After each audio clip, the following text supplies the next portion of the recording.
திகடச் சக்கரச் செம்முகம் ஐந்துளான் சகடச் சக்கரத் தாமரை நாயகன் அகடச் சக்கர விண்ணுரை யாவுமே விகடச் சக்கரன் மெய்ப்பதம் போற்றியே. அந்த விகடச் சக்கரனுடைய சோதரனான சண்முகப் பெருமானுடைய பெரும் கருணை இந்த நல்ல வேளையிலே ஒவ்வொருவருக்கும் கிடைக்கட்டும்.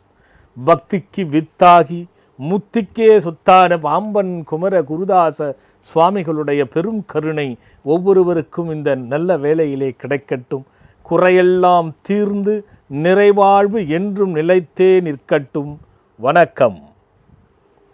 போன வாரம் 2-3 வாரமாக இந்த ஒரு கொஸ்டின் போயிட்டுது. இந்த மரணம் சாவினுடைய சடங்குகள் என்பதனுடைய சாஸ்திரம் வழி இருக்கிறதா, அது ஏன் செய்ய வேண்டும்ன்றதை நம்ம தொடர்ந்து பார்த்துக்கிட்டே வந்தோம். அந்த வகையில் போன வாட்டி மன்னராகட்டும் அல்லது செல்வந்தனாகட்டும் பெரும் செல்வந்தனாகட்டும் அடித்தளத்தில் இருப்பவராகட்டும் ஒன்றுமில்லாதவராகட்டும் யாராக இருந்தாலும் என்று நிறுத்தணும். அப்போ இதில் என்ன விஷயம்னா, யாராக இருந்தாலும் செத்த பிறகு சமமே. மன்னருக்கென்றோ அல்லது செய்கின்ற சடங்குகளில் வேறு செல்வந்தருக்கோ தனிப்பட்ட முறையில் எதுவும் இருக்காது. அந்த சடங்கை மட்டும் சமரசமாகத்தான் செய்வார்கள்.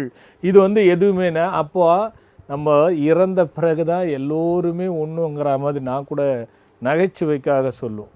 எல்லா மனிதனும் சிரிக்காமல் இருக்கவே முடியாது, அந்த இடம் சுடுகாடு, ஏன்னா எல்லா எலும்பு கூட சிரிச்சுக்கிட்டே இருக்கும் அப்படின்னு நகைச்சுவைக்காக சொல்லுவேன் நான். அப்போது இந்த சம்பிரதாயங்கள் சடலங்களுக்கு செய்யும் பொழுது அது எந்த விதமான உயர்வு தாழ்வின்றி ஒரே மாதிரி இருக்கும். அதில் எத்தனை போதனைகள் பாருங்கள், வழி வழியாக பார்த்துட்டு வருவீங்களுக்கு தெரியும்.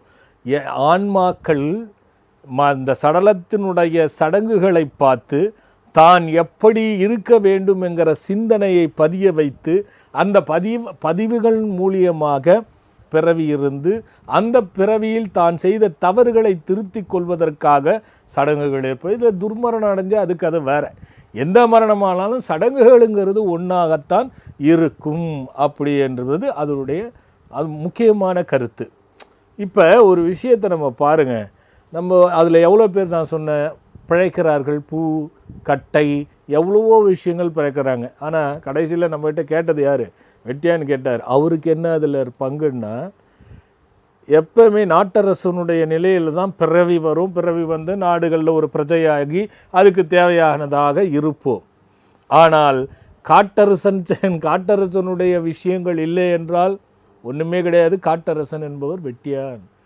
ஆனால் அவர்கிட்ட பார்த்திங்கன்னா சில பாடல்களை பாடுவாங்க. அந்த பாடல்களை பார்த்திங்கன்னா மிகப்பெரிய கருத்துகள் பொதிந்திருக்கும். நம்ம கேட்க மாட்டோம், ஆனால் கேட்டோம்னா தெரியும் அது என்ன எவ்வளோ கருத்துகள் பொதிந்திருக்கும்னு. அப்போது இது சாஸ்திரப்படி தான் இருக்கிறதா என்றால் நிச்சயமாக சாவின் சடங்கு சாஸ்திரப்படி உள்ளது தான். அதை ஒவ்வொன்றா சிந்தித்து பார்த்தா ஒவ்வொன்றும் போதனையாக இருக்கும். நீங்கள் அதை சிந்திச்சு இருக்க மாட்டீங்க. ஒருத்தருக்கு பார்த்திங்கன்னா ஒரு பெரிய பிரமுகராக இருந்திருப்பார், அவருக்கு பார்த்திங்கன்னா பெரிய கூட்டங்களே இருக்காது. ஒருத்தர் ஒன்றுமே இல்லாமல் இருந்திருப்பார், ஆனால் பெரும் செல்வந்தனாக மாறி போவார். அதை பெரிய கூட்டம் இருக்கும், அவருக்குன்ற ஒரு ஐயோ இவ்வளோ நல்லதை செஞ்சுருக்காரு, இவர் கண்ணுக்கு தெரியாது இவ்வளோ கூட்டம் வருதே அப்படின்னு நம்மளே சொல்லுவோம். அப்போது சடலத்தை காண்கின்ற பொழுது, மரணத்தில் செய்கின்ற சடங்குகளை நோக்கும் பொழுது தன் மனிதன் என்ன செய்கிறான் என்பதை சிந்தித்தால் பல விதமான போதனைகளை ஒரு மனிதன் பக்குவப்படுவதற்காக வாழும் பொழுதே பல விஷயங்களை உணர்த்துகின்ற சக்தி ஒரு சாவில் ஏற்படுகின்ற மரணத்தில் ஏற்படுகின்ற சடலத்திற்கு உண்டு என்பதற்காக சாங்கியங்கள் உருவானது. ஒரு பக்தர். ஹலோ வணக்கம் சுவாமிஜி, என் பேர் குமரேஷ் சுவாமிஜி. குமரேசன் எங்கேருந்து பேசுகிறீங்க? கலவையிலேருந்து பேசுகிறேன் சுவாமிஜி. எங்கம்மா? கலவையிலேருந்து பேசுகிறேன் சுவாமிஜி. மதுரையா? கலவை. ஆமாங்க சுவாமிஜி. சொல்லுங்க தம்பி, என்ன வயசாச்சு? எனக்கு 24 வயசு ஆகுது சுவாமிஜி. சரி, ஏற்கனவே பேசியிருக்கீங்களா? ஆமாங்க சுவாமிஜி, இதுக்கு முன்னாடி உங்ககிட்ட நான் ஒரு வாட்டி பேசியிருக்கேன் சுவாமிஜி. சரிப்பா, சொல்லுங்க தம்பி. அது வெர்டிகோ இம்பேலன்ஸால வரக்கூடிய மனநோயை பற்றி நான் உங்ககிட்ட கேட்டிருந்தேன் சுவாமிஜி. நான் அதுக்கப்புறம் நீங்கள் டாக்டர்ஸை கன்சல்ட் பண்ண சொன்னீங்க. ஆனால் நான் டாக்டரை பார்த்தேன். அதுக்கப்புறமா கூட இப்போ நான் ஒரு 6 மாதத்துக்கு மேலே நான் ட்ரீட்மெண்ட் எடுத்துக்கிட்டு இருக்கேன் சாமிஜி. எந்த கியூரும் இல்லை. இதில் என்னென்னா எனக்கு எங்கள் அண்ணனுக்கு 2 பேருக்குமே அது இருக்குது சாமிஜி. 2 பேருக்கும் அட் ஏ டைமில் வந்ததுங்க சாமிஜி. அதாவது ஒரு பொருளை தொடுறதுக்கு முன்னாடி கை கழுவிட்டு அப்புறம் தொட்டு வைக்கிறது. ஸோ இதனால ம் ம் ம் இதுக்கு நான் போன வருஷம் செப்டம்பர்ல உங்ககிட்ட நான் பேசியிருந்தேன் சுவாமிஜி. ம் ம் ம் ஹலோ ஹலோ சொல்லுங்க சொல்லுங்க. பேசுறேங்க. 2 பேருக்குமே ஹலோ. நமக்கு ஒரு ஒரு பொருள் தூரமா இருந்தா அது நம்ம கிட்ட இருக்க மாதிரி அதை நம்ம தொட்டுட்டுமோ என்னமோ அது நம்ம மேல ஆமா. பட்டுச்சோ. திடீர்னு தான் இது ஒண்ணுமே புரியல எனக்கு. திடீர்னு அப்படியே குரல் மாறிடுச்சு, பயந்துட்டேன் நான். சொல்லுங்க. இல்லைங்க சுவாமிஜி, அம்மா வந்து உங்ககிட்ட பேசணும் அம்மா சரி சரி, பரவாயில்ல தம்பி, கொடுங்க கொடுங்க. ஒரு நிமிஷம் சாமி. ஹலோ. சொல்லுங்கம்மா. இல்லைங்க, என்னோட 2 குழந்தைங்களுமே சாமிஜி எந்த ஒரு பொருளை தொலைத்து தூரமா இருந்தாலும் அது நம்ம மேல பட்டுதோ என்னவோ என்னமோ ஒரு சந்தேகம். நான் இதை பற்றி நான் ஏற்கனவே சொல்லியிருக்கேம்மா. அது வந்து வைத்தியத்தில் வந்து சரியாகலை. நீங்கள் இது வந்து கொஞ்சம் நிறைய இதை சோதனை பண்ணி பார்த்து சரி பண்ணக்கூடிய ஒரு விஷயம். இதை வந்து நீங்கள் நேரில் வந்து பார்க்கறது, உடனே பார்க்கறது நல்லது. ரொம்ப நாள் வளர்த்துக்கிட்டு போகாதீங்க. வெளியில போயிட்டு வந்தாலும் சைக்கிள் கழுது குளிக்கிறது இல்லை, அதுதான் காரணம். அது எனக்கு தெரியும். அதனால தான் சொல்கிறேன் நான், நீங்கள் நேரில் வந்துருங்க நீங்கள். ஏன்னா இது வந்து இப்போ நான் இதில் வச்சு திருப்பி நான் அதை சொல்கிறது, வைத்தியம் பண்ணி பார்த்தீங்க, அதில் உங்களுக்கு செட் ஆகலை, நீங்கள் கிளம்பி வாங்க, அதை நான் சரி பண்ணி கொடுக்குறேன். நல்லதும்மா. அடுத்து ஒரு பக்தரலாம். ஐயா வணக்கம் சுவாமிஜி. வணக்கம்மா, எங்கேருந்து பேசுகிறீங்கம்மா?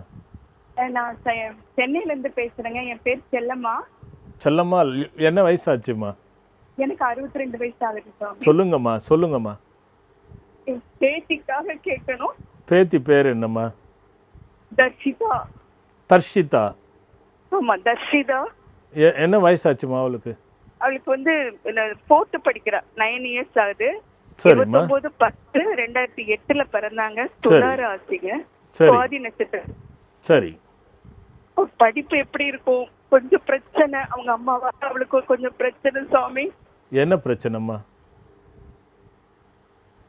ஹலோ. எனக்கு ரொம்ப டீடைலா சொல்லணுமான்னு எனக்கு தெரியல ஐயா. யாருக்கு பிரச்சனைங்கிறீங்க? அந்த உங்க பொண்ணுக்கு? அவளுக்கு என்ன பிரச்சனை? கிட்டத்தட்ட 9 வயசு ஆகுது. 9 வயசுல என்ன பிரச்சனைம்மா? அவங்க அம்மா வந்து கொஞ்சம் பிரச்சனையா இருக்குது. அவங்க அம்மா கொஞ்சம் சினிமால நடிக்க வைக்கணும்னு சொல்லிட்டு கொஞ்சம் இது பண்ணிட்டு இருக்கா. இன்னொரு ஆள் கூட சேர்ந்துக்கிட்டு. எனக்கு இதெல்லாம் சொல்லலாமா இல்லன்னு எனக்கு தெரியல. இல்ல, வேண்டாம்மா. அது ஒரு பெண்ணோட வாழ்க்கை வேண்டாம். ஏன்னா அது அப்புறம் நம்ம நல்லா வருமான்னு மட்டும் எனக்கு சொல்லுங்க ஐயா. அவளுக்கு இல்ல ராகு தசை அவளுக்கு முடிஞ்சிச்சான்னு பார்க்கணும். என்னங்க? ராகு தசை அவளுக்கு முடிஞ்சிருச்சான்னு தெரியணும் ஃபர்ஸ்ட். தெரியுமா உங்களுக்கு? ஹலோ. நான் பார்க்கல ஐயா. பார்க்கல. ஏன்னா அது ராகு தசை முடிதான்னு மட்டும் வாட்ச் பண்ணிக்கோங்க. 1. 2வது வந்து தர்ஷிதாங்கிற போது படிப்பு நல்லா தான் இருக்குது, ஆனால் கொஞ்சம் டென்ஷன் ஏற்படுத்தும். அது ரொம்ப டென்ஷன் கொடுக்கும். அதே நேரத்தில் படித்தா மறந்துடுவா. இதனால் பெருசாக ஒன்றும் பயப்படுற மாதிரி இல்லைம்மா. இது உங்கள் குடும்பத்தில் பெண் சாபம் இருக்குது, நல்லா ஞாபகம் வச்சுக்கோங்க. இப்போ உங்கள் வாழ்க்கை கூட சரி இருக்காதுமா. உங்கள் லைஃப் கூட சரியா இருக்காது. ஆமா, இது வந்து பெண் சாபம் இருக்கு. இது கொஞ்சம் நான் எடுத்தேன்னா பெண்கள் சமாச்சாரமாகவே இருக்கிறதுனால நான் இது நேர அலைவரிசையில் சொல்ல எனக்கு விருப்பம் இல்லைம்மா. நீங்கள் கொஞ்சம் முடிஞ்ச நேரில் வாங்கம்மா, அதை என்ன பண்ணலான்னு முடிவு பண்ணலாம்மா. நல்லதும்மா. பாருங்கள், எதையாவது ஒன்று ஆராய்ச்சி பண்ணி நான் இதை சொல்லிடுவேன். அந்த பெண்ணும் சரியில்லை, இந்த அம்மாவனுடைய வாழ்க்கையும் சரி கிடையாது. இந்த குடும்பத்தில் பெண் குழந்தையா வேற அவள் பிறந்திருக்கா, அதுவும் பிரச்சனை இருக்குது. அப்போது நம்ம இது எல்லாத்தையும் சீர்தூக்கி பார்க்க வேண்டிய ஒரு சூழ்நிலை. ஆனால் நேரலைவரிசையில் எப்படி சொல்ல முடியாது. அப்போது சடலங்கள் எல்லாம், அதுக்கு செய்கின்ற சம்பிரதாய சடங்குகள் எல்லாம் ஒரு போதனை. நீங்கள் யோசனை பண்ணி பாருங்கள். இனிமே கூட நீங்கள் போய் இந்த சடங்குகளுக்கு செய்கிற சடங்குகளை கிட்டேருந்து யோசிங்க. எப்படியெல்லாம் கூட்டம் வருது, எப்படியெல்லாம் மனிதர்கள் இருக்கிறாங்க, எத்தனை பேர் அவர்கிட்ட பயனடைஞ்சவங்க, அந்த செத்து போனவர்கிட்ட பயனடைஞ்சவன்லாம் எவ்வளோலாம் நல்லதை செய்கிறான், அவன்லாம் எப்படி கிட்ட இருக்கானா, கடைசி வரைக்கும் இருக்கானா, இல்லை வேதனைப்படுறானான்னு பாருங்கள். நிறைய பேர் என்ன பண்ணுவாங்க, சேரை போட்டு உட்காந்துன்னு ஊர்கதையை பேசிகிட்டு இருப்பாங்க. ஆனால் அந்த மனுஷன் அவருக்கு செய்யாதது இருந்திருக்காது. இதை சிந்திக்கும் போது என்ன ஆகும், நம்ம நிலைமையே நாளைக்கு இதுதான். அது ஒரு ஞானி கூட சொல்வார். ஒரு பெரிய மகான் இருந்தாரா, அந்த மகான்கிட்ட போயிட்டு மன்னர், அந்த நாட்டினுடைய மன்னர், அந்த மகானுக்கு வழக்கம் எப்படின்னா இந்த மாதிரி பலன் சொல்கிறது எல்லாருக்கும் ஒரு பேப்பரில் எழுதி கொடுப்பார். மன்னர் வந்து இவரை வணங்கும் பொழுது அதே மாதிரி பேப்பரில் எழுதி கொடுக்குறாரு. உடனே மன்னர் அதை பிரிக்கின்றார். பிரித்து பார்க்கும் பொழுது அதாவது உன் தகப்பன் முதலில் மரணமடைவார், பிறகு நீ மரணமடைவாய், பிறகு உன் மகன் மரணமடைவான், பிறகு உன் பேரன் மரணமடைவான் ஒரு வரிசைப்படுத்தி எழுதியிருந்தார். மன்னர் கேட்டார், என்ன பெருமானே, எனக்கு இப்படி ஒரு இதுவை எழுதி கொடுத்து வரமாக கொடுத்துருக்கீங்க, வேறு எதுவும் சொல்லக்கூடாதா, இப்படி போய் கொடுத்துட்டீங்களேன்னு கேட்கும்போது ஞானி சொல்கிறாடே, உலகத்தில் இதை விட ஒரு பெரிய விஷயத்தை யாரும் உனக்கு அருள முடியாது. ஏன்னா உனக்கு முன்னாடி உன் மகன் இறந்து போனால் நிலைமை என்ன ஆகும் யோசனை பண்ணிப்பார்.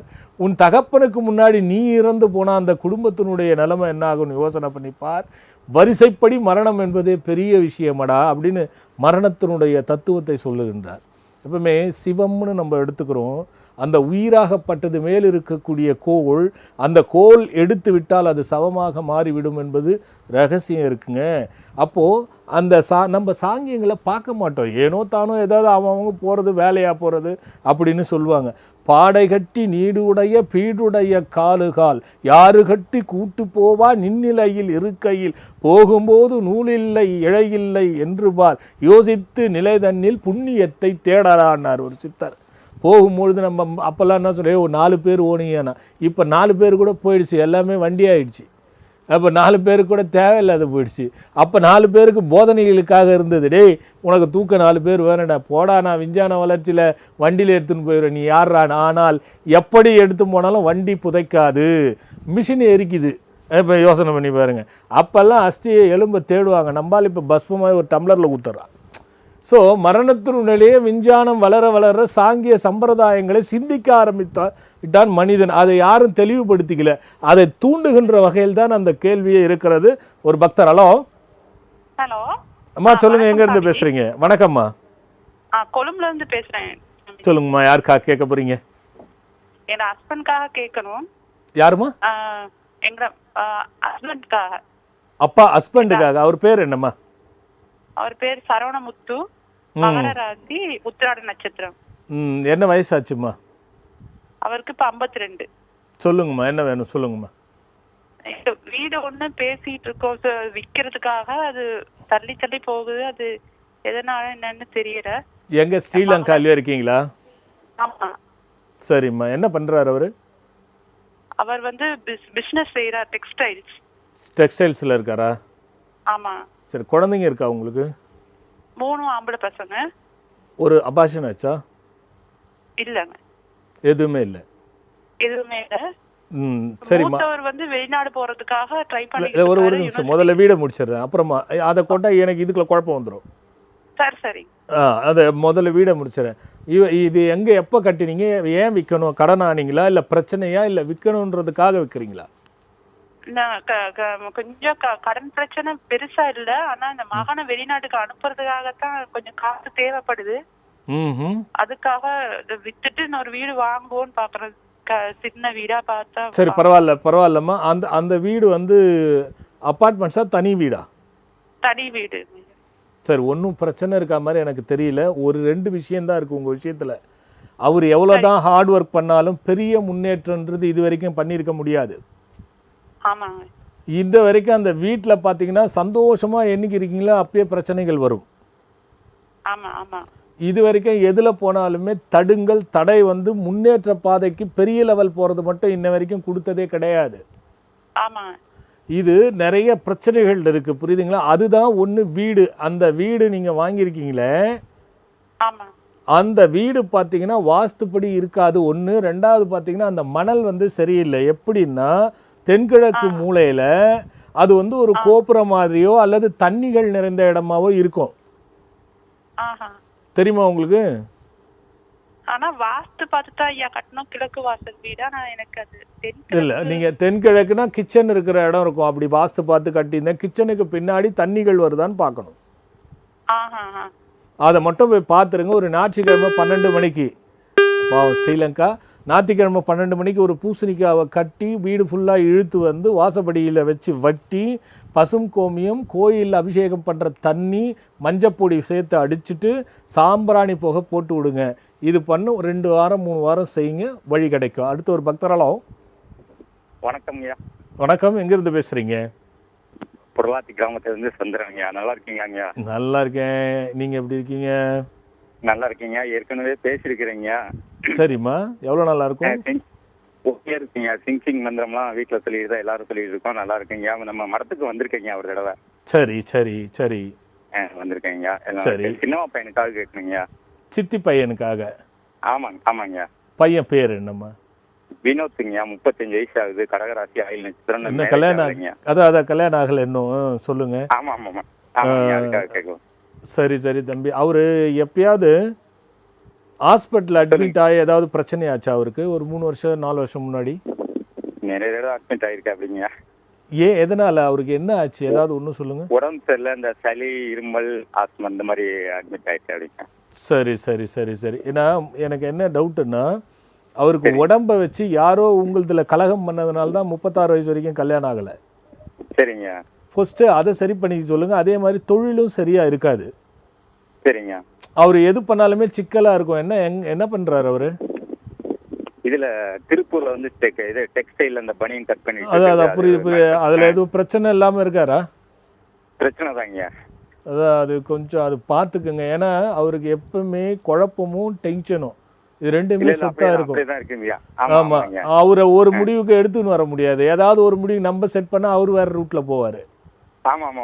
சரி, அவரு போறாரு, நம்ம அவரு வழியில போனாக்கா அது வேணான்னு சொல்லி நம்மள குழப்பிடுவாரு. அது வினோத் பேர் வேணாமா? சரிங்க. அவரது என்ன ராசி, இது என்ன நட்சத்திரம்? கடகராசி ஆயில்ய நட்சத்திரங்க. ஆயில்ய நட்சத்திரம் அப்படின்னா கோகுல விஜயன்னு வச்சுக்க சொல்லுங்க. கோகுல விஜயன். சரிங்க. ஆமா, அதை 48 முறை 48 நாள் எழுத சொல்லுங்க. சரிங்க. எங்க சிவன் கோயில்ல புத்து இருக்குதுன்னு கண்டுபிடிக்கணும். சரிங்க. அங்க வில்வ இலைய பறிச்சுக்கணும். சரிங்க. இந்த வில்வ இலைய பறிச்சுட்டு ஒரு வாழை இலையில சரிங்க அந்த வில்வ இலைய வந்து மொத்தமா பரப்பிடணும். சரிங்க. அதுல வந்து மஞ்சள் பொடி மஞ்சள் அர்ச்சதையை மேல வச்சிடணும். சரிங்க. அதுல 2 அகல்ல வந்து 2 தீபம் போடணும். சரிங்க. உளுந்துல பிரசாதம் செய்யணும். சரிங்க. பைத்தம்பருப்புல பாயாசம் செய்யணும். சரிங்க. 9 வாரம் செவ்வாய்க்கிழமை இந்த வழிபாடை செய்யணும். சரிங்க. 9வது வாரம் அந்த சிவனுக்கு வந்து அபிஷேகங்கள் கொடுக்கணும். சரிங்க. அந்த கோயிலுக்கு வந்து இரும்பு பாத்திரம் வாங்கி கொடுக்கணும். சரிங்க. விளக்கேத்த நெய் வாங்கி கொடுக்கணும் இவர் கையால் அபிஷேகம் முடியும் பொழுது. சரிங்க. இதை 9 வாரம் இவர் சரியா செய்துட்டாருன்னா இந்த 9 வாரத்துக்குள்ளே கல்யாணத்துக்கு வழி வந்துடும். 37வது வயசுல அவருக்கு கல்யாணம் ஆகலைன்னா, இதை செய்து ஆகலைன்னா பிறகு ஆகிறது கடினம். இதை முதல்ல பண்ணிட சொல்லுங்க, போதும், வேற எதுவும் வேண்டாம். சரிங்க. சரிங்க. நல்லதுமா. அப்போது இந்த சாவு வந்து ஒரு போதனை. நம்ம யோசிச்சு பாருங்கள், இனிமேல் போகும்போது யோசிங்க. ஒவ்வொன்றுத்துலேயும் ஒரு ரகசியம் இருக்கும். நிறைய பேர் பெண்கள் சுமங்கலியாக மரணம் அடையணும்னு ஏன் சொல்கிறாங்க? அந்த சாங்கியத்தை போய் யோசனை பண்ணி பாருங்கள். அப்படியெல்லாம் ஒரு நிலைமை தேவையா? அப்படி என்பது தான் நிறைய பெண்கள் சுமங்கலியாக போகணுன்றது வழியாக வந்த விஷயம். அதே ஒரு ஆண் என்ன புண்ணியமாக இன்னும் கொஞ்ச நாள் இருந்திருக்கக்கூடாதா அப்படின்னு நம்ம புண்ணியத்தையும் பாவத்தையும் நாம் இருக்கும் போதே உணர்த்தி விட்டு போவது பிணம். அதில் ஒன்றும் சந்தேகமே கிடையாது. இதுக்காகத்தான் இது வந்தது. சாஸ்திர ரீதியாக குழந்தை பிறப்பு முதல் இறந்து போகும் வரை சாஸ்திரங்கள் இல்லாமல் எதுவும் இருக்காது, சடங்குகள் இல்லாமல் எதுவும் இருக்காது. இந்த சடங்குகள் எதை செய்தாலும் ஒரு போதனையுடைய திறவுகோல். அந்த போதனையினுடைய திறவுகோல் ஒவ்வொரு மனிதனுடைய அறிவின் பலம். இதை மனதில் வச்சுக்கோங்க. அது அவர்கிட்ட நான் சொன்னேன், இல்லைப்பா இந்த சாஸ்திரம் ஒவ்வொரு போதனையப்பா, அதனால தான் சடங்குகள் என்பது ஒன்று வருது, அதில் நீங்கள் தான் மன்னர் என்று அந்த வெட்டியானிட்ட சொன்னேன். உங்களுடைய அந்த அனுமதி இல்லாமல், உங்களுடைய அந்த ஒவ்வொருத்தருக்கும் உங்களுடைய நிலை இல்லாமல் மரணம் சம்பவித்து புண்ணிய பேர் பெற முடியாது. அதையும் ஆத்மா பார்த்து கொண்டு தான் இருக்கும் என்பதை இந்த ஆன்மாவுக்கு உணர்த்துவதற்காக ஏற்பட்ட விஷயம்தான் இந்த சடல விஷயம். இந்த சடலங்களுக்கு செய்கின்ற சடங்குகள். ஒரு பக்தர் அதுக்குள்ள. ஹலோ, வணக்கம் சுவாமிஜி. வணக்கம், எங்கேருந்து பேசுகிறீங்க? சார் நான் பெங்களூர்லேருந்து பேசுகிறேன். யாருக்காக கேட்க போகிறீங்க? எனக்காக தான் சார். என்ன பேருமா? கண்ணன் நான் பேசுறேன். கண்ணன், என்ன வயசாச்சு? என் வயசு 28 ஆச்சு சார். சொல்லுங்க கண்ணன், வேலை கிடைக்கலையா இன்னும்? இல்ல வேலை கிடைச்சிருந்துச்சு, வேலை விட்டுட்டேன். ஏன்? அது கொஞ்சம் டென்ஷன் ஜாஸ்தினால வேலை சைடுல அவ்வளவா முன்னேற்றம் இல்லை. சரி, வெளிநாடு எங்கனாவது போகணும்னு பிளான் இருக்கா? வெளிநாட்டு போலான்ட்டு இன்னும் இல்லை சார், அந்த மாதிரி பிளான் இல்லை. பிஸ்னஸ் பண்ணணும்னு ஏதாவது என்ன இருக்கா? பிசினஸ் பண்ணணும்னு என்ன இருக்கு. சரி தம்பி, கேட்டதெல்லாம் எது பிசினஸ் இப்ப பண்ணாதீங்க அப்ப பண்ணாதீங்கன்னு சொல்லிட்டு எல்லாம் தடங்கள் தான் சொல்றாங்களே கண்டி. சரி சரி சரி சரி சரி, என்ன பண்ணீங்க? ஏதாவது ஒன்று சொல்லுங்க தம்பி. பிசினஸ்னாக்கா மொபைல் பிசினஸ் பண்ணலாம் அப்படின்ட்டு ஸ்டார்ட் பண்ணலான்னு இருந்தேன். சரி தம்பி, அப்பப்போ உங்களுக்கு சட்டையோ அல்லது கீழே போடுற பேண்ட்டோ ஏதாவது கிழிஞ்சிட்டே இருக்குமா? இல்ல நல்லா யோசனை பண்ணி சொல்லுங்க. இல்ல ஷர்ட்ல கிளியும் கிழிஞ்சிட்டே இருக்கும். ஆமா. சரிம்மா, எப்போ போனாலுமே ஏதாவது ஒரு சோம்பேறித்தனம் வருதா உங்களுக்கு? ஆமா, சோம்பேறித்தனம் ஜாஸ்தி இருக்கு. ஏன் சோம்பேறித்தனம் ரொம்ப ஜாஸ்தியா இருக்கு?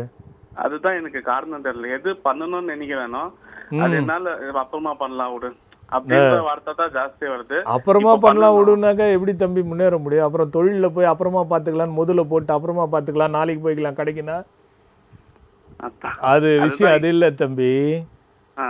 எங்க பிரச்சனை தெரியுமா உனக்கு? எதுல போனாலுமே நீ உன் மனசுக்கு ஏத்த மாதிரி எதுவும் அமையாத போது நீ அதை வெறுத்துருவ. இதான் உண்மை.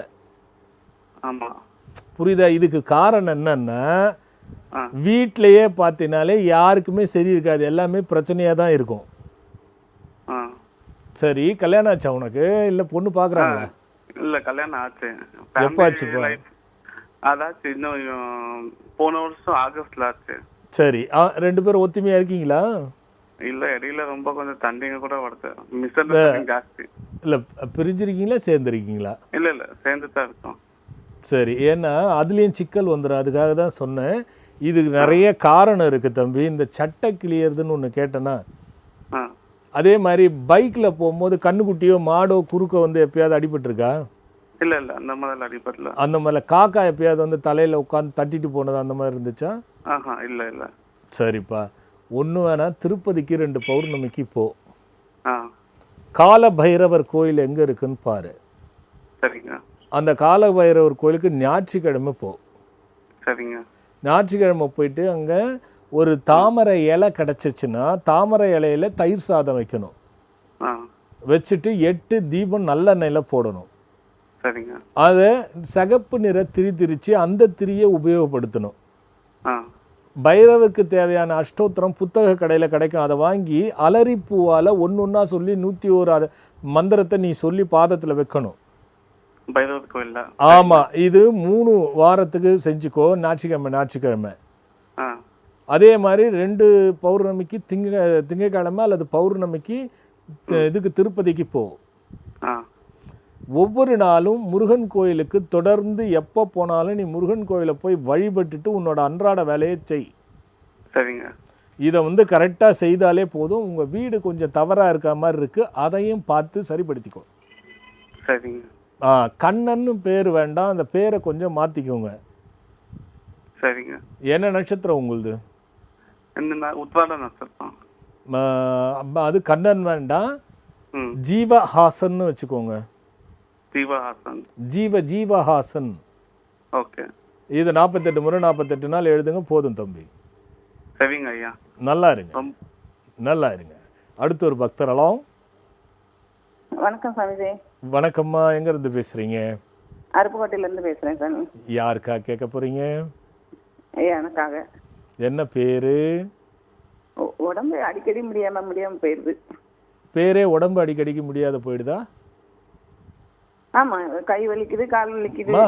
பேர் என்னன்னு கேக்குறேம்மா, திருப்பி ஆமாங்கிறீங்க. சரியா போச்சு, போங்க.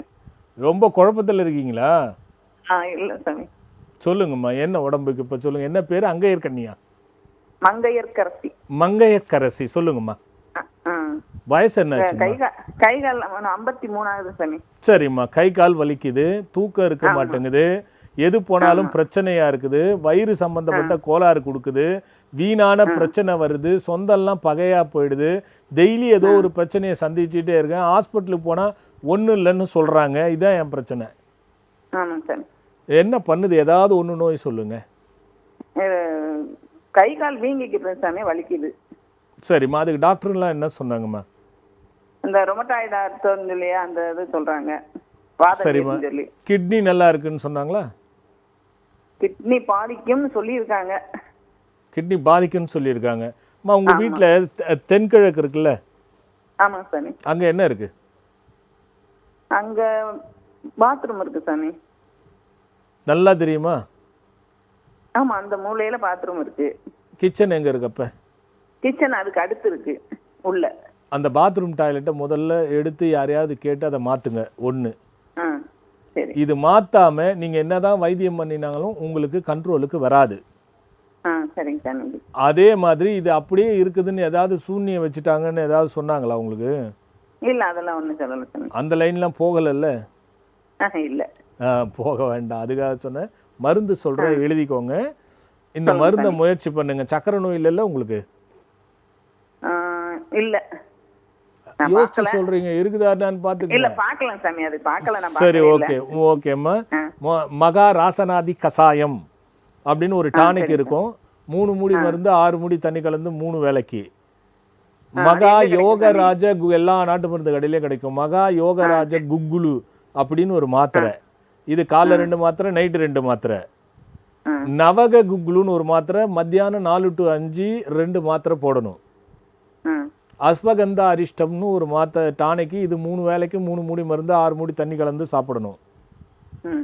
அதுக்கப்புறமா நிலாவரை சூரணம். நைட்டு மோஷன் இப்போ உங்களுக்கு சரியா போகாது, அதில் நிலாவரை சூரணம் இருக்கும், 1/2 ஸ்பூன் நைட்டில் சுடு தண்ணியில் கலந்து சாப்பிடுங்க. இது வாத ராட்சசன்னு மாத்திரை கிடைக்குதான்னு பாருங்க. அது 2 மாத்திரைக்கு நைட்டு மட்டும் போடுங்க. இதை முதல்ல சாப்பிட்டு பாருங்க, எப்படி இருக்குன்னு பாருங்க. இதுக்கு அப்புறமா சில மருந்துகளை மாற்ற வரைக்கும் இதுலயே நல்லா உங்களுக்கு தெரிஞ்சிடும், வீக்கெல்லாம் குறைஞ்சிரும். ஆனால் தென்கிழக்கு பக்கம் இருக்கிற பாத்ரூமை சரிப்படுத்திக்கோங்க, அது சரி இல்லை. 2வது அந்த வீடும் சரியில்லை, அதை பார்த்துக்கோங்க. நல்லதும்மா. ஒரு சின்ன இடைவேளைக்கு போயிட்டு வந்துடலாம். வாழ்க்கையில் சந்தோஷம், செல்வம், நிம்மதி பொங்க கஜவாகன முருகன். அஷ்ட ஐஸ்வர்யங்களும் கிடைத்து சகல சௌபாக்கியங்களும் தழைக்க மந்திர எந்திர குளிகை. இல்லத்தில் தீய சக்திகள் அழிய, பகைவர்கள் ஓடி ஒளிய நாதநாதன் எந்திரம். பில்லி, சூனியம், பேய், பிசாசு, தீயவை அழிந்து போக மந்திர இசை எழுப்பும் புல்லாங்குழல். உத்தியோகமும் செய்தொழிலும் மென்மேலும் சிறக்க வரசித்தி எந்திரம். இவை அனைத்தும் அடங்கிய குருவருளையும் தெய்வ அருளையும் அள்ளித்தரும் சித்தர் வழிபாட்டு முறையில் மந்திர தந்திர சக்தி கொண்ட யோக பஞ்சாட்சரம் பேழை. இந்த யோக பஞ்சாட்சரம் பேழை இருக்கும் இல்லத்தில் இன்பம் பொங்கும், செல்வம் செழிக்கும், சகல சௌபாகியங்களும் கிடைக்கும், செய்தொழில் சிறக்கும், சுயதொழில் மேன்மையடையும், தீயவை அழிந்து தடைகள் உடைந்து அஷ்ட ஐஸ்வர்யங்களும் இல்லத்தில் தங்கும்.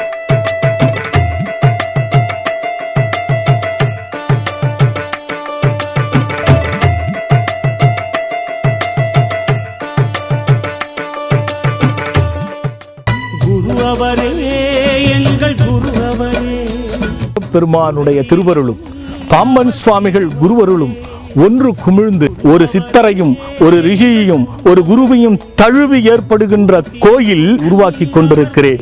அமையப்பெறுகின்ற இந்த அற்புத ஆலயத்திற்கு நான் மட்டும் பயனடையாமல் பின்வரும் காலத்தில் யுக யுகமாக அனைவரும் பயனடைய வேண்டும் என்ற நோக்கத்தோடு ஒவ்வொருவரும் மனமும் ஒன்று மெய்யாய் இந்த ஆலயத்தில் பங்கு கொண்டு பயனடைய வேண்டும். இது வற்புறுத்தல் அல்ல, வாய்ப்பு என்று கூறி விடைபெறுகிறேன். வணக்கம்.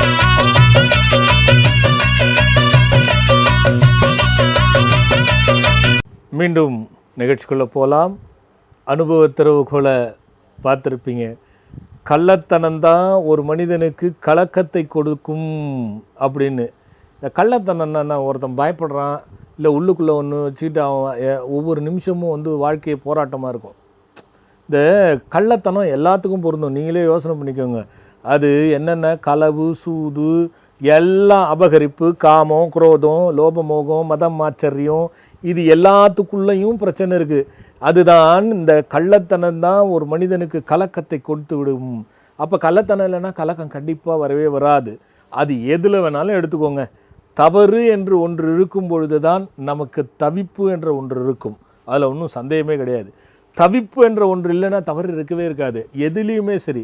சிந்தனை கள்ளத்தனத்தில் உந்தப்படும் பொழுது ஒருத்தரை போய் கேட்டாக்கா, ஏன்பா குடிக்கிற, கஷ்டம் போகிறதுக்காக குடிக்கிறேன், ஏன்பா குடிக்கிறேன், உழைச்சி நான் வந்து உடம்பெல்லாம் நோவுக்காக குடிக்கிறேன், இப்படி பல விஷயங்கள் சொல்லுவாங்க. ஒரு குறிப்பிட்ட ஸ்டேஜில் லிவர் கெட்ட பிறகு என்னப்பா இதுனா அவரே சொல்லுவார், நான் குடிச்சு குடிச்சு கெட்டு போயிட்டேன் அப்படின்னு.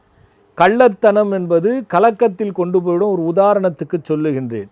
ஆசை போதுமான அளவுக்கு ஆண்டவன் கொடுத்த பிறகும் கூட மேலும் மேலும் என்று நினைப்பதும் கள்ளத்தனம்தான். அப்போது அடுத்தவரை பார்த்து நாம் என்னடா நம்ம இப்படி அவரு உங்களும் ஒன்றா தான் வந்தீங்க, அவர் எப்படி ஆகிட்டார், நீங்கள் எப்படி இருக்கிறீங்களேன்னு சொல்கிறவங்களாம் நிறைய பேர் இருக்காங்க. எந்த துறையாகட்டும், எந்த மனிதனாகட்டும், அது யாராகட்டும், கள்ளத்தனம் மனதில் இருந்தால் கலங்கியே தீர வேண்டும். கள்ளத்தனத்தை எடுத்து விட்டால் கலக்கம் இருக்கவே இருக்காது. அதான் அதுக்கு விஷயம். இன்னொரு செய்தி என்னென்னா, திங்கட்கிழமை அன்னைக்கு வருகின்ற 7ஆம் தேதி கிரகணம், சந்திர கிரகணம்னு போட்டிருப்பீங்க. இந்த கிரகணத்தில் ஒரு விஷயம் இருக்குது. ஏன் இதை சொல்ல வரேன்னா, ஒரு எளியதில் ஒரு விஷயங்கள் பல பேரை இதில் பயனடைய செய்ய முடியும். களியிலே நிலை தன்னில் திருவோணத்தில் வருமா மதிகூடி அருவாய் பற்றும் நிலை கிரகத்தில் சூரிய சந்திரர்கள் திரும் நிலை கூட அத்துணையாம் பாழ்படுத்தும் நிலை தன்னில் பரிதபித்த கிராணத்தில் பிறந்தோனுக்கும் கூட பெரும் நிலை உருவாகும் என்று கிரந்த சூஸ்திரம் மறைந்தேன் அப்படின்னு ஒரு பாட்டு இருக்குது. அதை வச்சு தான் இப்போ சொல்கிறேன் நான். என்ன அப்படின்னா, திங்கட்கிழமை பிறந்தவங்க, அது யாராக இருந்தாலும் முதல்ல திங்கட்கிழமை பிறந்தவங்க ஞாபகம் வச்சுக்கோங்க. அதே திங்கட்கிழமையில் அது எந்த நட்சத்திரத்தில் பிறந்திருந்தாலும் பரவாயில்லை. அதே மாதிரி ரோகிணி, திருவோணம், அஸ்தம், இந்த நட்சத்திரத்தில் பிறந்தவங்க. இப்போ இது பரிகாரம் கிடையாது, இது ஒரு பெரிய ரகசியத்தினுடைய வெளிப்பாடு. என்ன பண்ணுங்க, முடிஞ்சா ஏன்னா 4 நாள் டைம் இருக்குது, வெள்ளியோடு வேறு உலோகம் சேர்த்து அந்த கிராண நேரத்தில் யாராவது உங்களுக்கு தெரிஞ்சவங்க, இது நடக்கிறது சாத்தியம் இல்லை, நடந்தால் ரொம்ப பெரிய விஷயம், ஒரு கைவிரலில் மோதிரம் போடணும். அந்த மோதிரத்தை கிராண நேரத்தில் செய்ய சொல்ல வேண்டும். அந்த கிராண நேரத்தில் 2 உலோகம் செய்து கையில் போட்டு விட்டால் ஜாதகத்தை எடுத்து பாருங்க. சந்திரனோட ராகு கேதுகள், சூரியனோடு ராகு கேதுகள் இருந்தால் அவர்கள் வாழ்க்கையில் எவ்வளவு பெரிய திறன் இருந்தும் பெரிய நிலையில் முன்னேறவே முடியாது, பணம் சேராது, அவர்களுக்கு ஏதாவது ஒரு நிம்மதி கெடுத்து கொண்டே இருக்கும். அப்படியாப்பட்டவர்கள் இந்த மோதிரத்தை 2 உலோகம் செய்து அந்த கிராண நேரத்தில் செய்து போட்டால் அது சுமாராக 9 மணிக்கு இரவு ஆரம்பிக்குது. அதே மாதிரி அந்த இரவு வேளைகள் 9 மணிக்கு மேல் உண்பது, வெளியில் செல்வது கண்டிப்பாக வேண்டாம். ஏனால் அந்த தாக்கம் அதிகமாக இருக்கும். நான் சொன்னதை அந்தந்த நட்சத்திரம், அந்தந்த கிழமைகளை பிறந்தவங்க பார்த்துக்கோங்க. அதே மாதிரி மோதிரம் செய்ய முடியவில்லை, நாங்கள் எங்கே எங்களுக்கு வசதி இல்லை, அல்லது அந்த நேரமே முடியாது, முயற்சி பண்ணால் ஜெயிச்சிடலாம். அதில் முயற்சி இல்லை, அது அங்கே ஆசாரி இருக்கணும், அது எவ்வளோ விஷயங்கள் இருக்குது. மறுநாள் இந்த திங்கட்கிழமை முடிச்சுட்டு செவ்வாய்க்கிழமை நல்லா குளிச்சுட்டு அம்பாள் கோயிலுக்கு போய் தர்பையில் விளக்கு ஏற்றணும். தர்பை இருக்குது பாருங்கள், அந்த தர்பை மேலே நெய் ஊற்றி சந்தன நிற திரிச்சு அதில் 2 நெய் தீபம் போட வேண்டும். போடும்பொழுது யோஷ்டதகா சோமாசிய அனுகிரகஸ்வதா, இந்த மந்திரத்தை போட்டு கேளுங்க, தெரியும். அந்த மாதிரி மந்திரத்தை சொல்லி தீபம் போடுங்க. வெண்மையாக வட்ட நிறத்தில் பிரசாதமும், தயிர் சாதத்தில் மோர் மிளகாய் கருப்பு திராட்சை கலந்தும் அம்பாளுக்கு படையல் செய்து தானமாக கொடுக்கணும். கண்டிப்பாக எந்த அம்பாளுக்கு செய்கிறீங்களோ உங்கள் கையால் சந்தனத்தை அரைத்து கொஞ்சம் கொடுத்துட்டு வரணும். இதை செய்தாலும் அந்த நற்பலனை பெற முடியும். இது ஏதுவாக இருந்தது, அதுக்காக சொன்னேன். என்னைக்கோ படித்த அந்த பாடல் ஞாபகம் இருந்தது, அதுக்காக இதை எடுத்து சொன்ன ஒரு பக்தர். ஹலோ அம்மா, சொல்லுங்கள், எங்கேருந்து பேசுகிறீங்க? நான் திருச்சி பாலக்கரையிலேருந்து பேசுகிறேன் ஐயா. சொல்லுங்கம்மா, யாருக்கா கேட்க போகிறீங்க? என் பையனுக்காக கேட்கணும் ஐயா. பையன் பேர் என்னம்மா? பையன் பேரு ஸ்ரீதர். சரி, என்ன வயசாச்சும்மா? 27 வயசு ஆகுது ஐயா. சொல்லுங்கம்மா. உத்திரட்டாதி நட்சத்திரம், மீன பரவாயில்ல, அதெல்லாம் எனக்கு வேணாம், சொல்லுங்கம்மா என்ன பிரச்சனைம்மா? கல்யாணம் நடக்கல ஐயா. பொண்ணு பார்த்துட்டு இருக்கிறோம், கல்யாணம் அமைய மாட்டேங்குது. ம், சரிம்மா. என்ன வேலை பார்க்குறாரு? அவரு ஒரு மெக்கானிக்கல் ஃபயர் பார்ட்ஸ் தயாரிக்கிற கம்பெனில ஒர்க் பண்ணிங்கிறான் ஐயா. எந்த ஊர்ல? அது ஸ்ரீபெரும்புதூர்ல. சரிம்மா. அவரு என்ன வயசு? 27 தானே சொன்னீங்க? 27 வயசு ஆகுது. சரி, அவருக்கு 3வது வயசுல ஏதாவது மஞ்சக்காமால அம்மை போட்டது அல்லது டைஃபாய்டு ஜுரம் அந்த மாதிரி ஏதாவது வந்ததா? அந்த மாதிரிலாம் இல்ல ஐயா. 3வது வயசுல வந்து அவனுக்கு இரண்ய ஆபரேஷன் பண்ணோம். என்ன ஆபரேஷன்? அந்த கிட்னில ப்ராப்ளம் இருந்து அது ஆபரேஷன் பண்ணாங்க. என்ன மாதிரி ப்ராப்ளம் ஏற்பட்டுச்சு?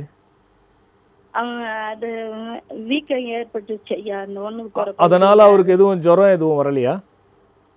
ஜுரம் வந்தது, உடம்பு கொஞ்சம் முடியாம இருந்து கூட்டி போய் உடனே காமிச்சுதான் ஆபரேஷன். சரி, பரவாயில்ல இல்லை, அதுக்காக தான் கேட்டேன். ஜுரம் ஏதாவது இருந்தது அது விட்டுருங்க. அதே மாதிரிம்மா அது முடிஞ்சது 9வது வயசுல ஏதாவது அதே மாதிரி பிரச்சனை வந்தது அவருக்கு? அவருக்கு 9வது வயசுல நாக்குல ஒரு ஆபரேஷன் பண்ணாங்க. அவங்க சரியா பேச்சு வராம இதுவா பேசினு. சரி இல்ல அது புரிஞ்சிருச்சுமா. அதே மாதிரி 17வது வயசுல ஏதாவது பிரச்சனை வந்ததா? 17வது வயசுல ஒன்றும் இல்லைங்க ஐயா. ஆக்சிடென்ட், அடிபட்டது, கீழே விழுந்தது அந்த மாதிரிலாம் 2-3 வாட்டி நடந்திருக்குது ஐயா. இப்போ போன வருஷம் கூட நடந்தது. இல்லம்மா, நான் இவ்வளவு ஏன் கேட்குறேன்னா, உங்க வீட்டில் ஒரு பெண் வந்து பார்த்தீங்கன்னாக்கா மனசால ரொம்ப நொந்து போய் சாபமடையப்பட்ட இருக்கு. அதில் தெரியுமா? அதை பற்றி ஏதாவது உங்களுக்கு யாராவது நேராகவே எங்களுக்கு சபிச்சாங்க சாமி இந்த மாதிரிலாம் இருந்ததுன்னு? அப்ப அந்த மாதிரி யாரும் சபிச்சு கேட்கல ஐயா. நாங்க இல்லை, யாராவது வேதனை? அப்போ உங்கள் மாமியார் இருந்தாங்களா? எங்க மாமியார் இறந்து 10 வருஷத்துக்கு மேல ஆகுது ஐயா. அப்போ மாமியார் இறக்கும் போது உங்களுக்கு தெரியுமா? இறக்கும் போதுல நான் இல்லை ஐயா. அவங்க கிராமத்துல அவங்க வீட்டுல இருந்தாங்க. சரி, நீங்க போய் அதெல்லாம் கவனிக்கிறது, அவங்கள எல்லாம் பார்க்கறதெல்லாம் பார்த்துக்கிட்டு இருந்தீங்களா? பார்த்துக்கிட்டு தான் இருந்தோம். அடிக்கடி போய்கிட்டு வந்துகிட்டு தான் இருந்தோம். இல்லைம்மா, எனக்கு அங்கே தான் சந்தேகமே இருக்குமா. சொல்லுங்க ஐயா. அந்த வழியில வந்து கொஞ்சம் உங்க குடும்பத்துல சாபம் இருக்கிறது என்ன பண்ணுது? இவருக்கு கல்யாண தடை மட்டும் இல்லைம்மா, நீங்க எந்த கோயிலுக்கு போய் வழிபட்டாலும் எந்த வீட்டில் வழிபட்டாலும் அந்த தெய்வ பலத்தை கொடுக்காது. சரிங்க ஐயா. இந்த தெய்வ பலத்தை கொடுக்காதனால என்ன ஆகும்னா பிரச்சனைகள் இருந்துகிட்டே இருக்கும் ஏதாவது ஒரு விதத்துல. ஆமா, பிரச்சனைகள் இல்லாம யாருக்கும் இருக்கவே முடியாது. அதே மாதிரி பாருங்க, உடம்புல ஏதாவது ஒரு நோய் இல்லாம யாராலையுமே இருக்க முடியாது. ஆமாங்க ஐயா. நானும் இப்ப ரொம்ப சிரமத்துல தான் இருக்கேன். இல்ல யாருக்குமே இருக்காது. அதுக்குதான் ஆதாரமா சொல்றேன். இதுக்குதான் கிராமத்தில் இருக்கக்கூடிய தாயை நகரத்தில் இருக்கக்கூடிய பிள்ளைகள் கண்டிப்பா விட்டுறாதீங்க. கடைசி கூட அவங்க ஏதாவது பொட்டலம் கட்டி மூட்டை கட்டி பணத்தை வச்சு கொடுத்துட்டு போவாங்க. ஆனா அவங்கள வந்து சரியான நேரத்தில் நம்ம கவனிக்க மாட்டோம். அந்த சாபம் தான் இது. இது ஒரு பக்கம் பார்த்தீங்க. இதை முதல்ல சரி பண்ணாதான் இது எல்லாத்துக்கும் ஒரு வழி வரும். எங்க அம்பாள் கோயில் இருக்குதோ அந்த அம்பாள் கோயில்ல எலுமிச்சம்பழம் மாலை ஒன்று கோக்கணும். தம்பி தான் செய்யணும் இதை. சரிங்க ஐயா. அது வெள்ளை நிற நூல்ல கோக்கணும். அது கோக்கும் பொழுது 21 எலுமிச்சம்பழம் கோக்கணும். சரிங்க ஐயா. ஒவ்வொரு எலுமிச்சம்பழம் கோக்கும் போதும் ஞான பிரகாச சோமாய அனுகிரக ஸ்பதா அப்படின்னு சொல்லணும். இந்த மந்திரம் இணையதளத்தில் பார்த்தீங்கன்னா வந்துடும். இதை சொல்லி கோக்கணும். கோத்து அந்த மாலையை போடணும். அவர் கையால் போட வைக்கணும். கோயிலில் போய் கொடுக்கணும். கொடுத்துட்டு ஒரு வாழை இலை மேலே பச்சரிசி பரப்பி அதில் 2 நெய் தீபம் போட சொல்லுங்க. சரிங்க ஐயா. இதை 2 திங்கட்கிழமை செய்ய சொல்லுங்க. சரிங்க ஐயா. ஒரு முறை காஞ்சிபுரம் வந்து சித்திரகுப்தருக்கு பாலாபிஷேகம் பண்ணிட்டு அங்க வந்து ஒரு 7 நெய் தீபம் போட்டுட்டு சித்திரன்னம் படைச்சு அவர் கையால தானம் கொடுத்துட்டு போக சொல்லுங்க. சரிங்க. என்ன ஐயா? சித்திரன்னம் 7 விதமான பிரசாதங்கள்.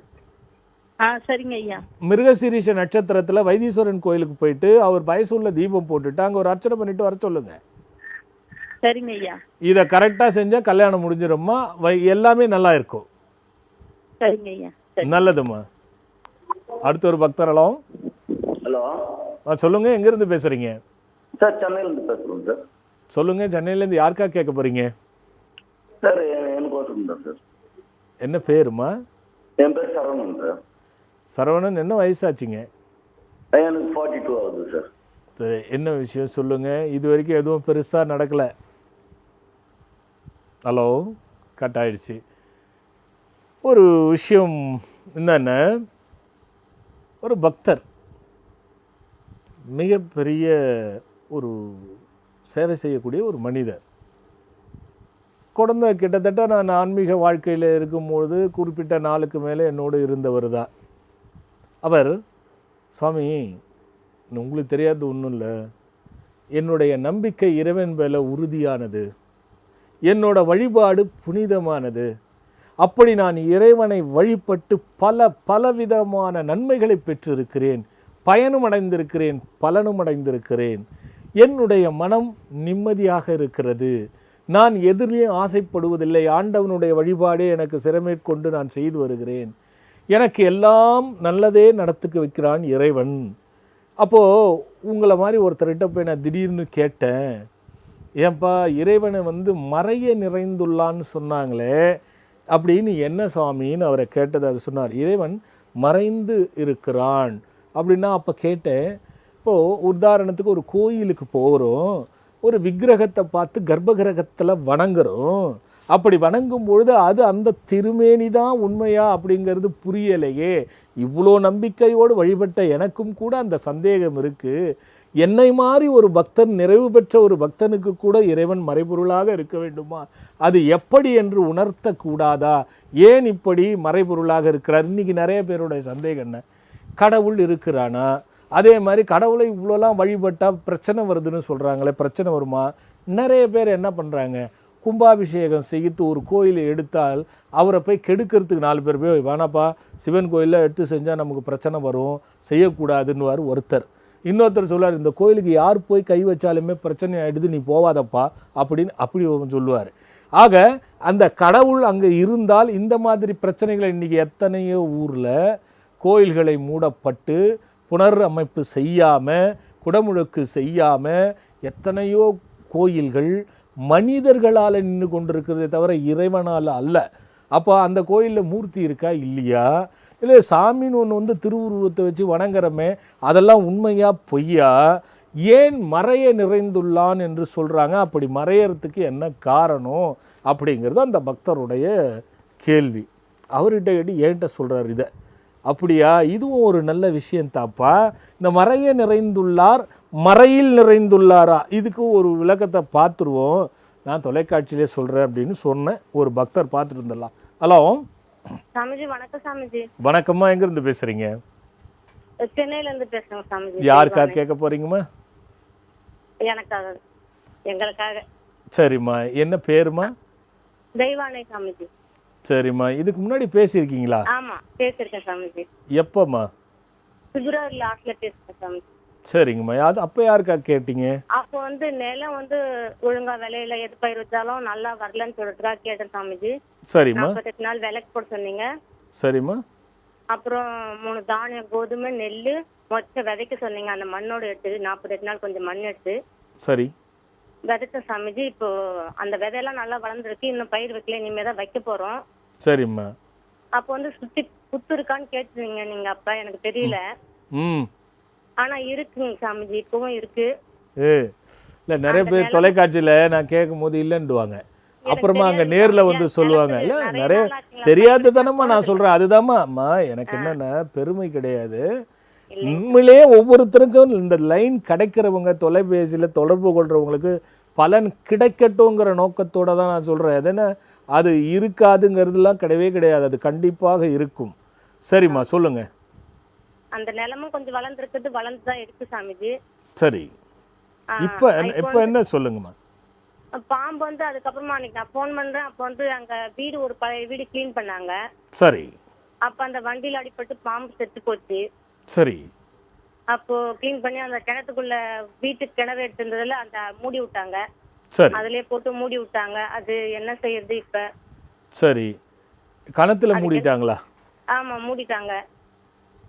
எனக்கு புரியல, பாம்பை போட்டு மூடிட்டாங்களா இல்ல கணத்தையே மூடிட்டாங்க? அந்த வண்டியில அடிபட்டு இறந்துச்சு. சரி. அது அப்படியே அந்த கிணத்துக்குள்ளேயே போட்டு அந்த மண்ணு ஃபுல்லத்து நிரப்பிட்டாங்க.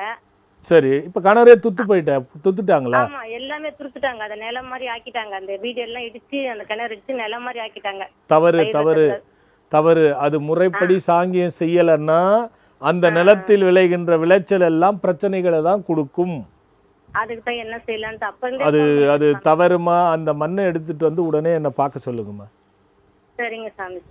நான் இதை விளக்கமாக சொல்ல முடியாது. ஏன்னா அது எங்கே புதைச்சிருக்கீங்க, எந்த ஏரியாவில் இருக்குது, அதை எப்படி திருப்பி எடுத்து சரிப்படுத்தணும், அதுக்கு என்ன பண்ணணும்னு இருக்குது. சரிங்க. அதை செய்யாமல் நீங்கள் போய் விதைச்சி கடனாகி பிரச்சனையாகி மாட்டிக்காதீங்க. சரிங்க சாமி. நல்லதுமா, வந்து பாருங்கம்மா. அடுத்த ஒரு பக்தரலாம். ஹலோ சாமி, வணக்கம் சாமிஜி. வணக்கம், எங்கேருந்து பேசுகிறீங்க? சாமி, ராஜபாளையத்துலேருந்து பேசுகிறேன் சாமிஜி. ராஜபாளையம். யாருக்கா கேட்க போகிறீங்க? சாமிஜி, எங்கள் குடும்பத்தை ஆசீர்வாதம் பண்ணுங்க சாமிஜி. நல்லா இருங்க, குறையில்லாமல் நிறையோடு இருங்க. வந்த காரியம் நிறைவேறி பேசுகிற காரியம் நடக்கட்டும். சொல்லுங்கள். தேங்க்யூ சாமிஜி. சாமிஜி, எங்கள் அம்மாக்காக கேட்கணுங்க சாமிஜி. சரிப்பா, டிவிக்கு பார்க்காதீங்க, எனக்கு கட்டாயிடும். ஓகே சாமிஜி. எங்கள் அம்மா சொல்லுங்க தம்பி. அம்மா பேர் என்னப்பா? அம்மா பேர் முத்துலட்சுமி சாமிஜி. சொல்லுங்க, இருக்காங்களா? இருக்காங்க சாமி, கொடுக்குறேன் சாமிஜி. கொடுங்க. சாமிஜி வணக்கம் சாமிஜி. வணக்கம்மா, சொல்லுங்கம்மா. உடம்புக்கு என்ன? உடம்பு கழுத்து வலி சாமிஜி, 20 வருஷமா இருக்கு சாமிஜி. சரிம்மா, 20 வருஷமா கழுத்து வலி இருக்கு. கழுத்து வலி, கால் வலி, தலைவலியாலே ரொம்ப அவதிப்பட்டீங்க சாமிஜி. சரி சரி சரிம்மா. ராஜபாளையத்துலேருந்து தானே பேசுகிறீங்க? ஆமாம் சாமிஜி. உங்கள் வீட்டுக்கு 2 வாசப்படி இருக்காம்மா? ஆமாம் சாமிஜி. முதல்ல ஒன்று நடை மாதிரி போய் உள்ள ஒரு வாசப்படி வந்து அப்புறமா ஹால் வருதா? ஆமாம் சாமிஜி. சரிம்மா. அந்த 2 வாசப்படிக்கு நடுவில் போகிற நடையில் வந்து அப்பப்போ ஏதாவது ஓட்டையாகி சிமெண்ட் போட்டு பூச வேண்டியதாக இருக்கா? ஆமாம் சாமிஜி. சரிம்மா. அதே மாதிரி உள்ளே போன உடனே அந்த பூஜை ரூம் சின்னதாக வச்சுருக்கீங்களா? ஆமாம் சாமிஜி. அது உள்ள என்ன மூட்டை ஏதாவது மாற்றி வச்சுருக்கீங்களா? மூடு இல்லை சாமிஜி. இல்லை ஏதாவது மூட்டை கட்டி போட்டு வச்சுருக்கீங்களா? வாசல் உள்ள நுழைஞ்சவனே சாமி இருக்கு சாமிஜி. இல்லைம்மா, அது கொஞ்சம் உங்கள் வீடு தப்பாக இருக்குது. முதல்ல அது புரிஞ்சுக்கணும். ஏன்னா நோய் கொடுக்கறதுக்கு காரணம் வீடு.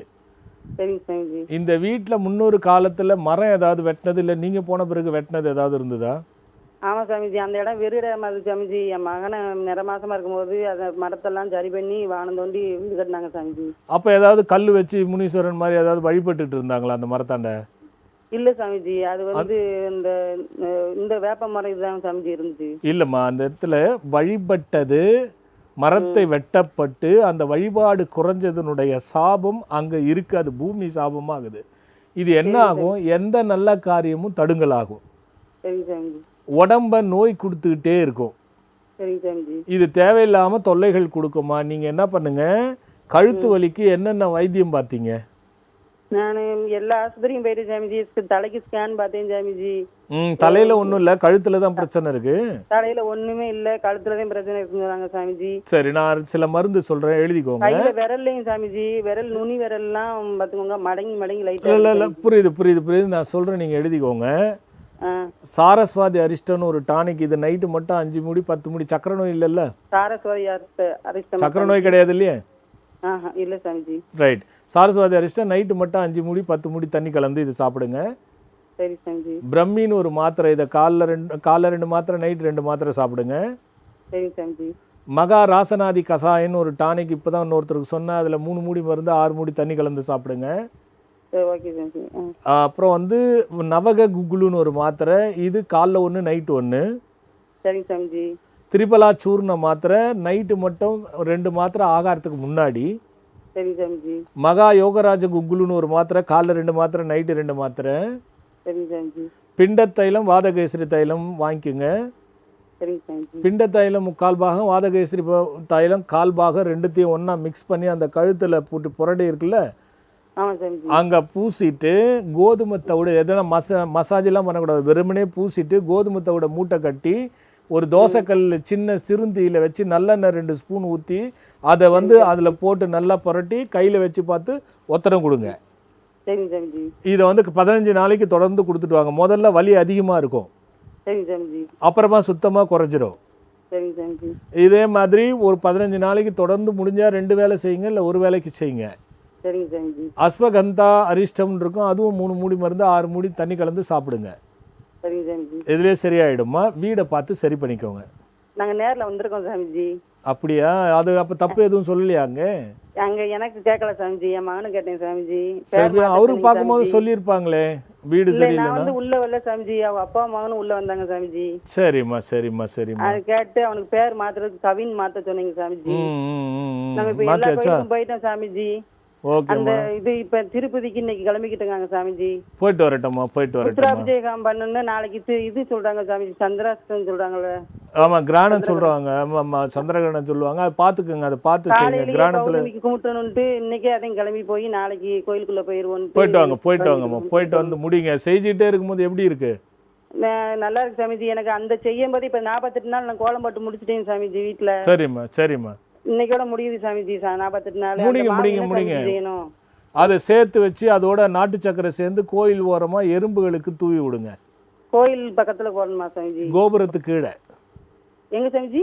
கோபுரத்துக்கு கீழே அல்லது கோயில்ல வந்து சுத்தி எறும்புகள் இருக்கிற இடத்துல தூவி விட்டுட்டு வாங்க. சரிங்க சாமிஜி. நல்லதும்மா நல்லதும்மா. அப்போ அவர் கேட்டார், நிறைய மறைந்துள்ளான்னு. அதான் என்னன்னா, ஞானிகள் வந்து எப்பவுமே ஒரு சூட்சுமம் வச்சிடுறாங்க. ஒன்று யோசிச்சு பாருங்களேன், மறைத்த பொருளை பார்க்கணுங்கிற ஆர்வம் அதிகமாக இருக்குமா இல்லையா? இப்போ ஒரு விஷயத்தை மறைச்சி வச்சுட்டோம்னா அது வெளியில் தெரியும் பொழுது அதை பார்க்க வேண்டும் என்ற ஆர்வம் தூண்டுமா தூண்டாதா? அதே பார்த்துட்டிங்கன்னா என்ன ஆகும்? அது அப்புறமா பார்த்துக்கலாம்பா அப்படின்ற எண்ணம் தோணுமா தோணாதா? எதுக்குமே மூடி வைத்த பொருளுக்கு எப்பவுமே மரியாதை அதிகம். இப்போது நம்ம குறிஞ்சி பூ வந்து பெருசாக பேசுவோம். அதுங்க காஞ்சிபுரத்தில் அத்திவரதர் பார்த்திங்கன்னா பெருசாக பேசுவாங்க. ஒவ்வொரு விஷயங்கள் அந்த மாதிரி நிறைய இருக்குது. அப்போது எப்போ யதார்த்தமாக வரக்கூடிய விஷயங்களை நாம் காண வேண்டும் என்ற ஆர்வம் நமக்கு தூண்டும். அந்த ஆர்வம் தூண்டும் பொழுது நாம் அதை பார்க்க வேண்டும் என்ற சிந்தனை அதன் மேலேயே இருக்கும். அந்த சிந்தனை அதன் மேலேயே இருக்கும் பொழுது அதை பார்த்து விட்டால் அது போயிடும். அதனால் மறைய இருக்க வேண்டும் என்பது இறைவனுடைய ஆக்ஞை. ஏன் மறைய வேண்டும் அப்படின்னு நம்ம ஒரு கேள்வி எடுத்துக்கலாம். இப்போ எளிதில் பார்த்துட்டீங்க, அந்த எண்ணம் உங்களுக்கு என்னவாக இருக்கும்? நேரம் இருக்கும் பொழுது நாம் பார்த்து கொள்ளலாம் என்ற ஒரு சிந்தனை இருக்கும். சிந்தனை இல்லாமல் யாராவது இருக்க முடியுமா? இருக்க முடியாது. என்ன விஷயம்னா, இறைவன் மறைந்திருக்கும் பொழுது இயல்பாக ஒரு மனிதனுடைய ஜீவன்களுக்கு மறைந்து அருள்வதனால தான் இறைவனுடைய ஞாபகங்கள் இல்லாமல் அன்றாட வாழ்க்கையில் மனிதன் அவனுடைய தபோகுணத்தில் மறைக்கப்பட்டு வாழ்ந்து கொண்டிருக்கிறான். இதுதான் விஷயம். இந்த தபோகுணம் ஒவ்வொருத்தருக்கும் இருக்கும் பொழுது அந்த மறைப்பொருளை பற்றி உணர முடியாது, தெரியாது. ஆண்டவன் அப்படி மறைப்பொருளாக வைத்திருக்கிறான். ஏன் வைத்திருக்கிறான்னா பல விஷயங்கள் இருக்குதுங்க. அதில் சாஸ்திர ரீதியாக என்ன சொல்கிறாங்க? திரோதானம் என்று ஒன்று சொல்லுகிறார்கள். இந்த திரோதானம் என்றால் என்ன அப்படின்னா, ஒரு கடவுளுடைய செயல் காத்தல், படைத்தல், அழித்தல், அருளல், மறைத்தல், இந்த 5 விஷயங்கள் இருக்குது. என்ன பண்ணுறாங்க? காத்தல், படைத்தல், அழித்தல், அருளல், மறைத்தல் அப்படிங்கிற 5 விஷயங்கள். இதில் இந்த திரோதானம் என்பது என்னவென்றால், மறைத்தலுக்கு பொருள் திரோதானம். இந்த திரோதானம் மறைப்பதற்கு எதனால் மறைக்க வேண்டும் அப்படின்னா, அந்த மறையை ஒருவன் யோசிப்பானாயின் அந்த மறைந்த விஷயத்தில் நிறைய ரகசியங்கள் நமக்கு தெளிவுபட சொல்ல வைக்கும். எப்படி சொல்ல வைக்குது அப்படின்னா, வவ்வால் இருக்கு பார்த்துருக்கீங்களா? அது பார்க்க ரெக்கையை வைத்து பறவை போல் இருக்கும் இல்லையா? அது பறவை போல் இருக்கிறது. ஆனால் வாய் துறந்தால் பற்கள் எல்லாம் விலங்கு போல் இருக்கும், பார்த்துருப்பீங்க.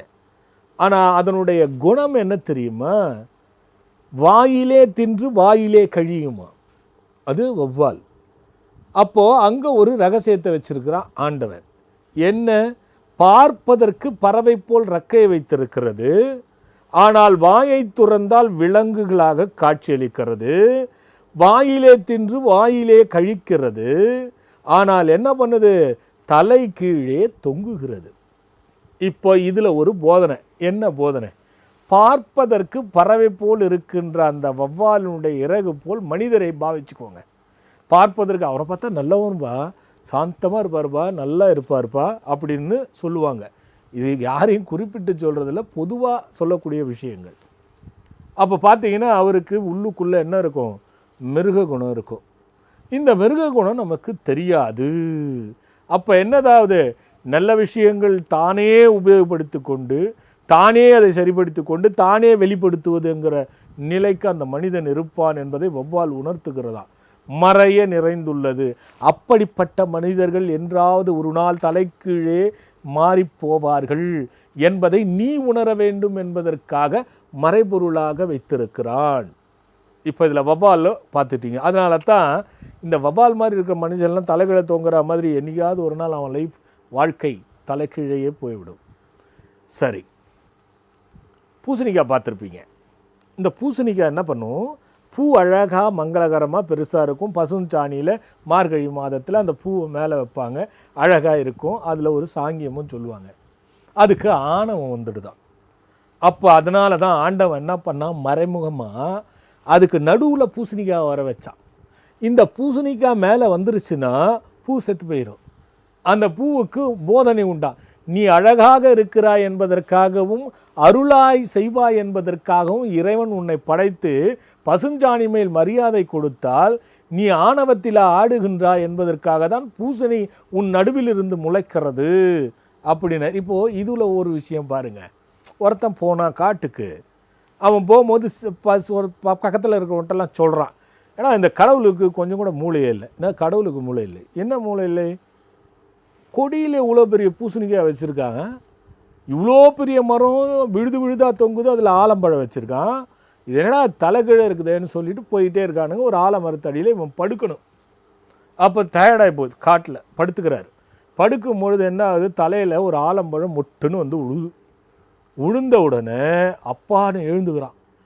கடவுள் சரியாக தான் செஞ்சுக்கிறான் யானை. என்னான்னு, இந்த மரத்தில் ஆலம்பழத்தை வைக்காமல் பூசணிக்காய் தொங்கி இருந்தால் நம்ம தலை என்ன ஆகியிருக்கும் அப்படின்னு. அப்போது மறைய எவ்வளோ விஷயங்கள் இருக்கிறது. இது ஒரு பக்கம் வச்சுக்குவோம். இப்போ இந்த ஆந்தையை பார்த்துருப்பீங்க. ஆண்டவன் என்ன பண்ணுறான், ஆந்தையை இரவில் மட்டும்தான் கண் தெரியும், பகலில் தெரியாது. ஆண்டவன் அதுக்கு ஒரு வழியை சொல்கிறான். அப்போ இரவில் தெரிகின்ற ஆந்தை பகலில் ஏன் தெரியாத போகிறது? நிறைய பேர் இதுலேயும் மறைமுகமாக நிறைய விஷயங்கள் இருக்கிறது. அப்போது இந்த திரோதானம் என்பது மறைகின்ற மறைப்பொருள் சக்தியாக விளங்குகிறது. அப்போது எது எல்லாம் மறைந்திருக்கிறதோ அதன் மேல் ஆர்வத்தை தூண்டுகின்ற நிலையில் போகும் பொழுது அந்த ஆர்வமாகப்பட்டது அவனுக்கு மிகுதியாகி அது நிரந்தரமாக அவன் மனசில் வாசம் செய்ய வேண்டும் என்பதற்காக பல விஷயங்கள் மறையப்பட்டிருக்கிறது. ஆனால் காலப்போக்கில் நாம் சிந்தனா சக்தியை செயல்படுத்தும் பொழுது அது நமக்கு வெளிப்படுத்துகின்ற சக்தியை நமக்கு கொடுக்கும். இப்போ நம்ம பார்ப்போம், ஆமாம் இல்லை இது கரெக்ட் இல்லை அப்படின்னு. கடவுளுக்கு பால் அபிஷேகம் செய்கிறோம். இந்த பால் அபிஷேகம் செய்யும் பொழுது பார்க்க மனமகிழ்வாக இருக்கும். ஏன் செய்கின்றோம்? அதிலையும் நிறைய விஷயங்கள் இருக்குது. பால், தயிர், வெண்ணெய், மோராக்கி வெண்ணெய் எடுத்து நெய், அப்போ 5 இந்திரியங்களாக திரிகிறது. அப்போ என்ன சொல்கிறாரு, பா உனக்குள்ளே இருக்கக்கூடிய பஞ்ச இந்திரியங்களும் ஆணவம், மாயை, அகங்காரம், கண்மம் கொண்டு பீடித்து வாழ்ந்து கொண்டிருக்கிறாயே, நீ ஒன்றிலிருந்து ஒன்றாக புறப்பட்டு கடைசியில் நெய்யாக இருப்பதைப் போல் நீ நெய்யாக இருக்க வேண்டும் என்பதை பால், எந்த பால் நம்மை விட்டாலும் தாய்ப்பாலும் அந்த அந்த கோமாதாவின் பாலும் நம்மை கைவிடாது. அதுபோல் இறைவன் தாயாகவும் அங்கே இருக்கக்கூடிய ஜீவன்களாகவும் நமக்கு காட்சி தரான்றது பல விஷயங்கள் நம்ம எடுத்துக்கலாம். தேன் அபிஷேகம் செய்வாங்க. இந்த தேன் அபிஷேகம் எதுக்காக செய்கிறாங்க? யோசனை பண்ணி பாருங்க. தேன் தானும் கெடாது, தன்னுள் சேர்க்கின்ற பொருளையும் கெடுக்காது. அதனால் தேன் அவ்வளோ பெரிய பக்குவம் வாய்ந்தது. இறைவன் அதுபோல தன்னை தரிசிப்பவரை கெடுப்பதில்லை, அவரை சோதிப்பதில்லை. அவரோடு இருக்கும்போது அவனுக்கு நல்லது மட்டும்தான் நடக்கும். தன்னோடு சேரும் பொருளையும் அது பாதுகாக்கிறது, தானும் பாதுகாக்கிறதுனா அதுவே கடவுள் அப்படி என்பதை நீ உணர வேண்டும் என்பதற்காக வருது. 3 வட்டம் போட்டாங்க. அடுத்த வாரம் இதோட தொடர்ச்சியை பார்க்கலாம். நிலையான வாழ்வு தன்னில் நிம்மதி கொடுத்து சாந்திகள் பெற்று சர்வ சகல சௌகரியமும் மனதினில் பெற்று சாந்தமடையவும் யோகம் கிடைக்கவும் பாம்பன் குமர குருதாச சுவாமிகளுடைய கருணை கிடைக்கட்டும். வாழ்க்கையில் வளம் பெற நலம் பெற முருகப்பெருமான் என்றும் முன்னிற்கட்டும். அடுத்த வாரம் பார்க்கலாம். வணக்கம். இதயத்திலே கோயில் கொண்டு அமர்ந்தவரே, இமயம் என காத்து நிற்கும் குரு அவரே, குமர குரு அவரே, குரு அவரே, எங்கள் குரு அவரே, குறை தீர்க்கும் அவர் திருவருளே. குரு அவரே, எங்கள் குரு அவரே, குறை தீர்க்கும்